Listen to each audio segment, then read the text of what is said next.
Sir, during this debate, it was interesting and educative to listen to our constitutional experts. I must say that it seems to me that the question at issue is not merely a legal or a constitutional one.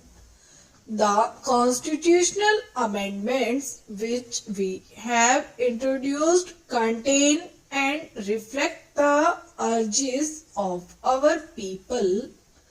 For some time, there has been a deliberate inflation of fears which to me seem to be unreal.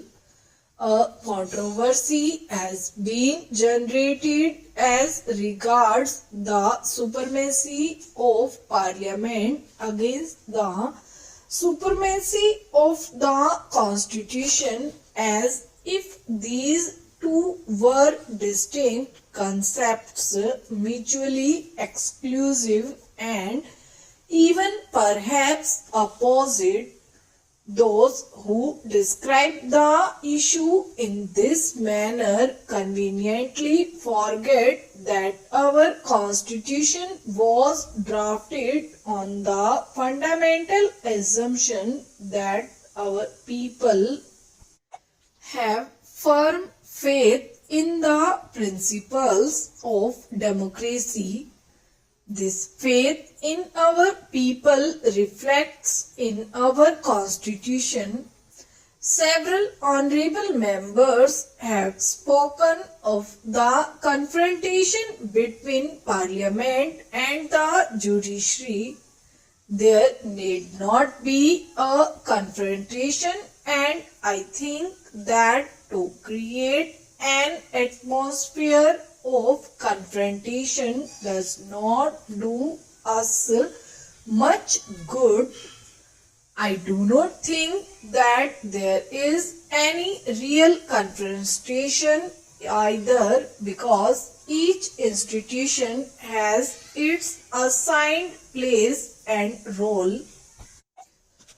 We all know that there can be no third chamber and that no constitution can be frozen into a static position. What do we see when we look at the world around us? It would not take us long to discover that many an institution has collapsed, many a constitution has been scrapped because it ceased to be an effective instrument for orderly change. That our constitution and our democratic institutions have survived when all round us there is a climate of tension and violence is a tribute to the faith of our people in democratic ideals, and also to the flexibility and responsiveness of our constitution and our political institutions to the urges of our people. While introducing this bill, my colleague spoke of the arguments of those who opposed this bill as being based on fear and nervousness. I should like to dispel that fear and nervousness in the minds of our minorities insofar as their rights are concerned. I believe that protection to them can be guaranteed only by this Parliament. Mere constitutional devices cannot give guarantee. History is full of examples of constitutions being overthrown or frustrated. Therefore, a wider and deeper democracy is a more durable guarantee of the rights of our minorities. My endeavor has not been to defeat parties but to educate the public and strengthen the people so that they themselves will not permit any curtailment of their rights. The protection of the rights of the minorities can be ensured only when the majority itself is convinced that its well-being and progress is linked with a sense of security amongst the minority communities. In the ultimate analysis, it is only a sensitive and strong public opinion which can give real protection to the minorities. The major premise of democracy is the will of the people as expressed through parliament. As my honorable friend said in his excellent speech, if our democracy had gone violent and had become an instrument of oppression, it would have failed and something else would have taken its place. If such anarchy were to take place in our country, holding the constitution against the flood waters of right reaction or of violent revolution would not divert the tide.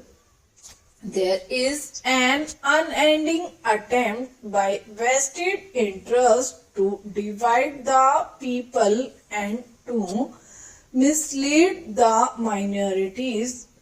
I am confident that our people are committed to democracy. They understand and respond to the need for a secular approach, the need for change within a democratic framework, and the need to prevent narrow vested interests from obstructing the processes of changes. We all know that change is a fact of life whether we like it or not.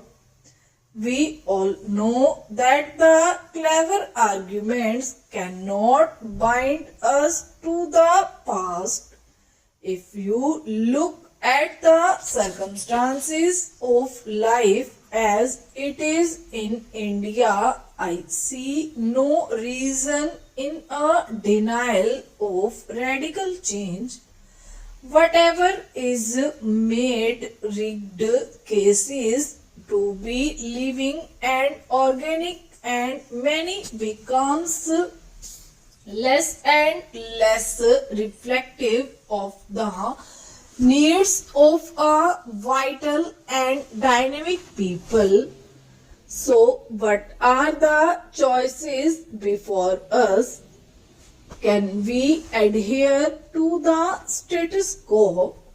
There is a crisis in the social order not only in India but in every country of the world, and the choice in every country is whether changes can come about peacefully or whether they must be driven to violent means. I heard several members from the opposition saying that I was twisting the meaning. I think all those who have read newspapers in the past few months and all those who have followed the election campaigns know where the twisting had has taken place, how everything we have said has been twisted and misconstrued. We believe in the commitment and we shall continue to believe in it. I think in today's world, this is a word which has great significance for the future.